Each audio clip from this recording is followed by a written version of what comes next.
सबसे खास बातचीत इस सबसे बड़े मंच पर करने जा रहे हैं हमारे सहयोगी अमिताभ सिन्हा जी।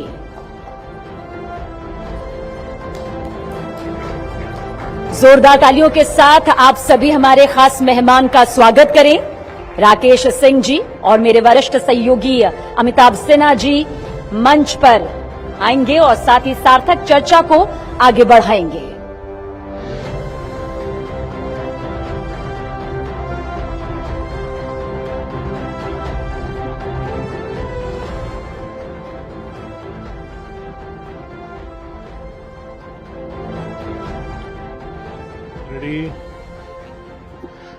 राकेश जी, कहां से शुरू करें? कहां से शुरू करना हो? देखिए, राकेश जी को पहली बार मुलाकात मेरी 2004 में हुई थी। पहली बार संसद में जीत कर आए थे दिल्ली में। फिर दिल्ली में इनके ज्यादा दोस्त हो गए अब मेरे ख्याल से, और हम लोग इनको मिस बहुत करते हैं। तो सवाल हम दिल्ली से ही शुरू करना चाहेंगे। राकेश जी, संसद छोड़ना कैसा लगता है? स्वाभाविक है, 20 साल दिल्ली में गुजरे, 4 बार लोकसभा में, और जनता ने बहुत आशीर्वाद दिया। हर बार बढ़ी हुई जीत के साथ एक रिकॉर्ड बनाया। लोकसभा का काम करने का तरीका और विधानसभा का काम करने का तरीका, दोनों में फर्क है। लेकिन फिर भी जो जिम्मेदारी मिले उस जिम्मेदारी को डूब के करना, मुझे लगता है ये सभी के लिए आवश्यक है।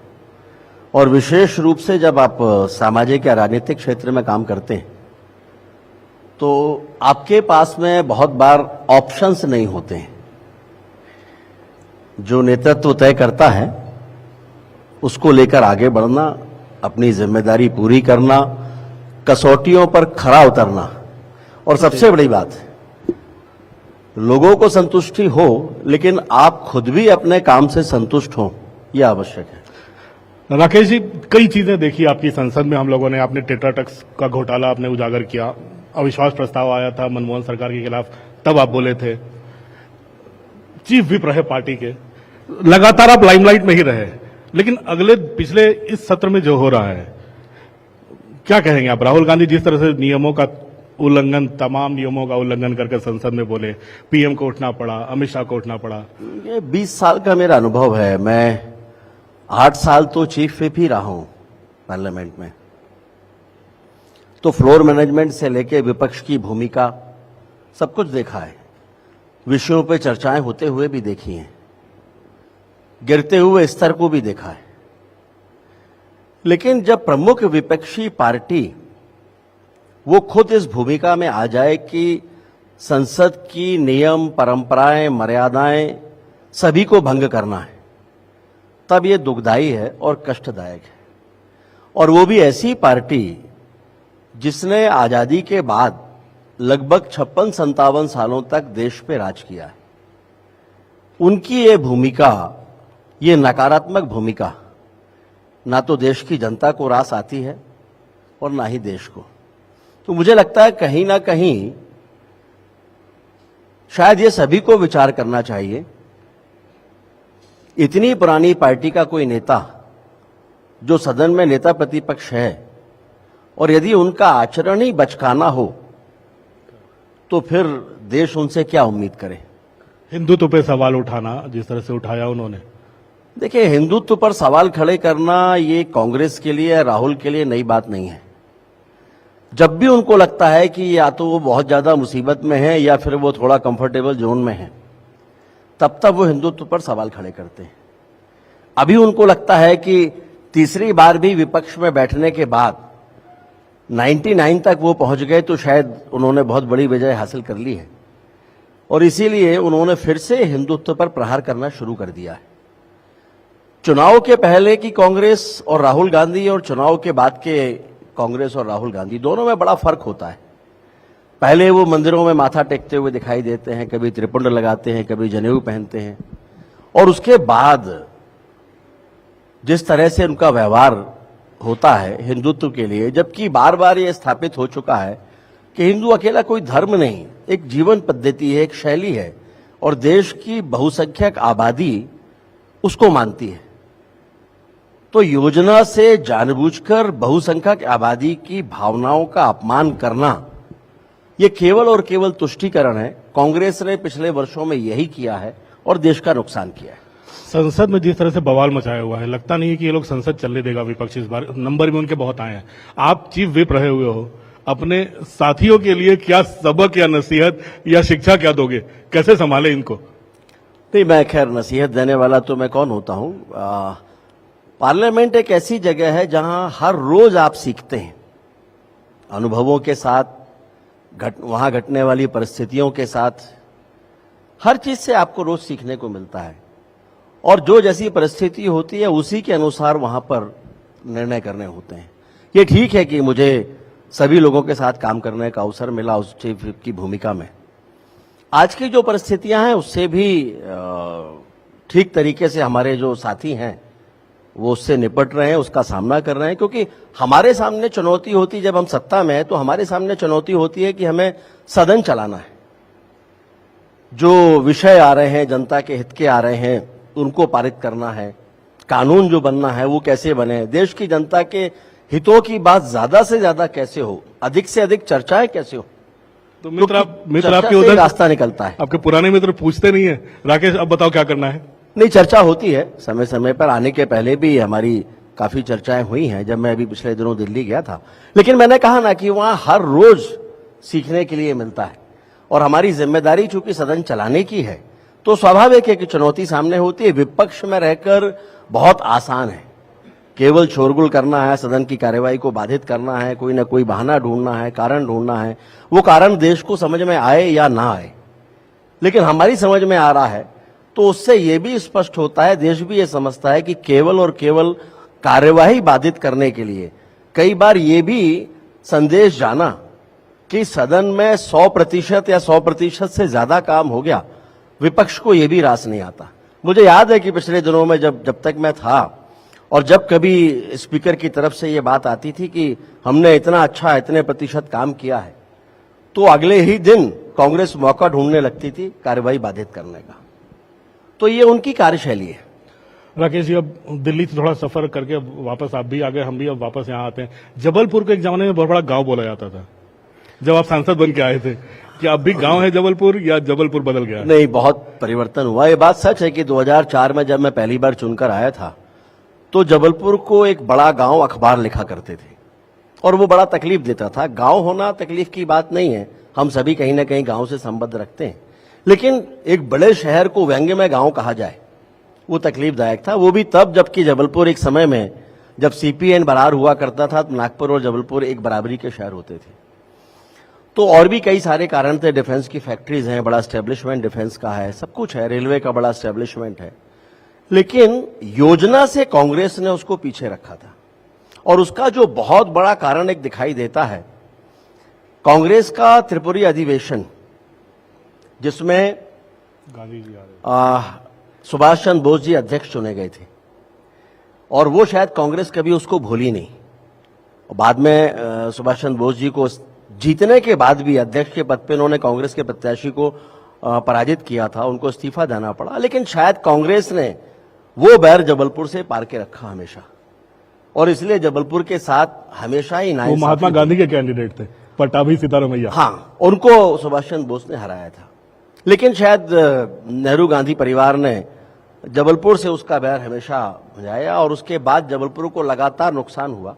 लेकिन आज मुझे खुशी है, पिछले वर्षों में माननीय मोदी जी के नेतृत्व में सरकार बनने के बाद से आज मध्य प्रदेश का सबसे बड़ा फ्लाईओवर वहां पर बन रहा है, देश की दूसरी सबसे बड़ी रिंग रोड जिसमें 2 लॉजिस्टिक पार्क होंगे वो वहां पर बन रही है।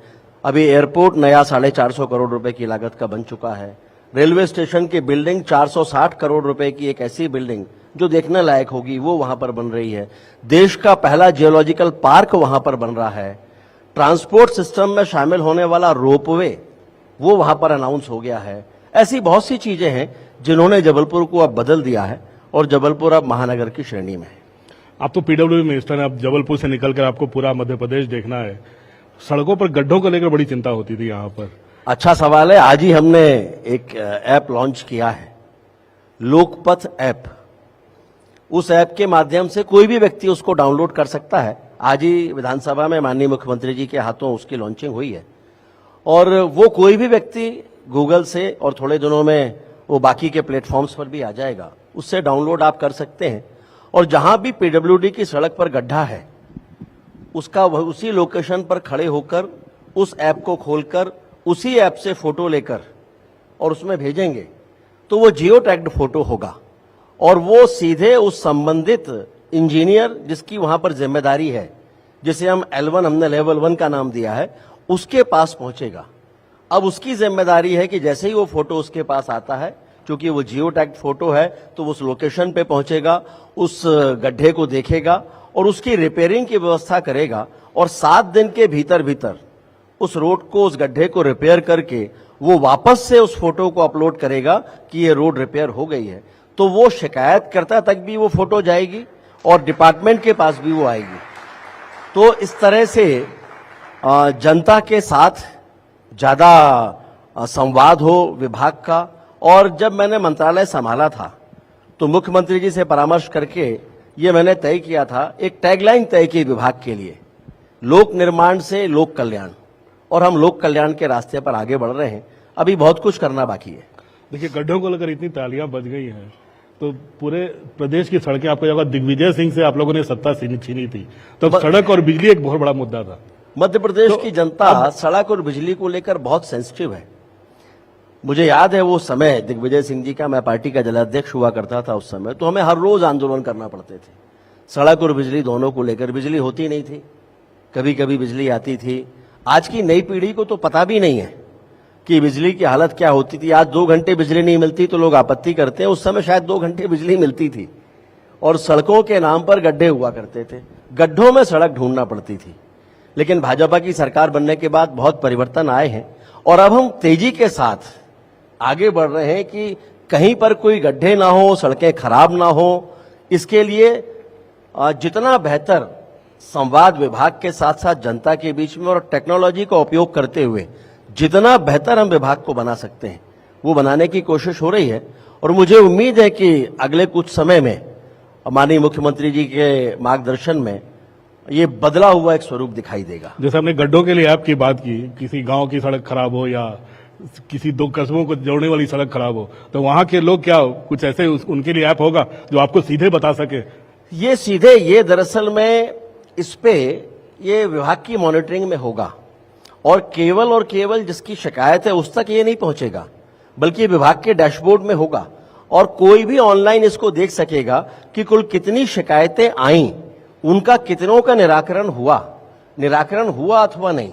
और 7 दिन की समय सीमा तय की है। 7 दिन की समय सीमा के बाद उस संबंधित अधिकारी पर या इंजीनियर पर जिसकी जिम्मेदारी है उस पर कार्रवाई होगी अगर उसने उस गड्ढे को रिपेयर नहीं किया। और चूंकि सब कुछ डैशबोर्ड में सामने दिखाई देगा, इसलिए मुझे लगता नहीं कि कोई गलती करेगा। विभाग के अधिकारी भी बड़ी तत्परता के साथ इस चुनौती का सामना करने के लिए तैयार हैं। अभी आने वाले समय में हम बहुत कुछ और भी कर रहे हैं। रोड एसेट मैनेजमेंट सिस्टम हम लागू कर रहे हैं, IPMS हम लागू कर रहे हैं, जिसके बाद विभाग पूरा बदला हुआ दिखाई देगा। आखिरी सवाल राकेश जी, एक बड़ा कहते हैं हमेशा, एक दिल्ली में एक कहावत चलती है कि रास्ता जो है दिल्ली का वो लखनऊ से होकर खुलता है। इस बार थोड़ा लखनऊ का रास्ता थोड़ा लगता है कि पीडब्ल्यूडी की जरूरत वहां पड़ गई है, थोड़ी सी रास्ता गड़बड़ा गया। मध्य प्रदेश कैसे खुश करने में सफल रहा? इस पर लगता है कि रास्ता मध्य प्रदेश से, भोपाल से निकला है। सारी की सारी पिछली बार जब मैं प्रदेश अध्यक्ष था पार्टी का, तब हमने सर्वाधिक सीटें उस समय जीती थी 29 में से 28, लेकिन इस बार हमने 29 में से 29 सीटें जीती हैं। ये जनता का आशीर्वाद है, ये किए गए कार्यों पर जनता की मोहर है। ये बात ठीक है कि उत्तर प्रदेश में कहीं कुछ कमियां रह गई, वो भ्रम फैलाने में सफल हुए। आरक्षण को लेकर, संविधान को लेकर और जातियों में भेद पैदा करने में वो कुछ हद तक सफल हुए, जिसका नुकसान भारतीय जनता पार्टी को कुछ हद तक उठाना पड़ा है। लेकिन देश में तीसरी बार, ये भी रिकॉर्ड है कि माननीय मोदी जी के नेतृत्व में देश में तीसरी बार गैर कांग्रेसी यानी भारतीय जनता पार्टी की सरकार बनी हो, और एक ऐसी सरकार जिसने इतने कम समय में, देखिए कांग्रेस ने 56 साल शासन किया, लेकिन देश की स्थिति क्या थी। माननीय मोदी जी के 10 साल का कार्यकाल आप देखें तो पूरी दुनिया में भारत के नाम का डंका बज रहा है। भारत मां आज गर्व और गौरव से देश को और अपने पुत्रों को निहार रही है। राकेश जी, आप आए न्यूज 18 इंडिया के मंच पर, बहुत बहुत धन्यवाद। आप बहुत धन्यवाद, बहुत बहुत बहुत धन्यवाद। कृपया आप मंच पर ही बने रहिएगा। मैं अनुरोध करूंगी न्यूज 18 इंडिया और हिंदी डिजिटल के एडिटर ज्योति कमल से वो मंच पर आएं और मंत्री जी को धन्यवाद दें।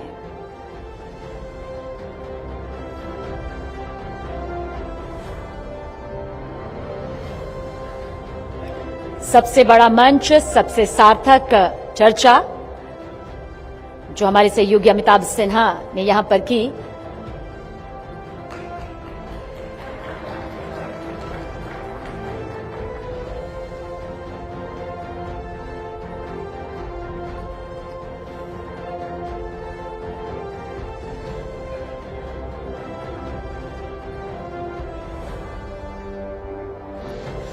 तो वक्त है यहां पर एक बहुत ही छोटे से ब्रेक का। चर्चा का ये सिलसिला जारी रहेगा। एक छोटा सा ब्रेक यहां पर, चाय ब्रेक के बाद आप सभी ठीक 20 मिनट बाद यहां पर जरूर आइएगा। ये ठीक ब्रेक आप ही के लिए, लेकिन 20 मिनट बाद आपका एक बार फिर यहां पर इंतजार होगा। उम्मीद है ठीक 20 मिनट बाद आप सभी अपनी सीट पर दोबारा से सबसे बड़े मंच का हिस्सा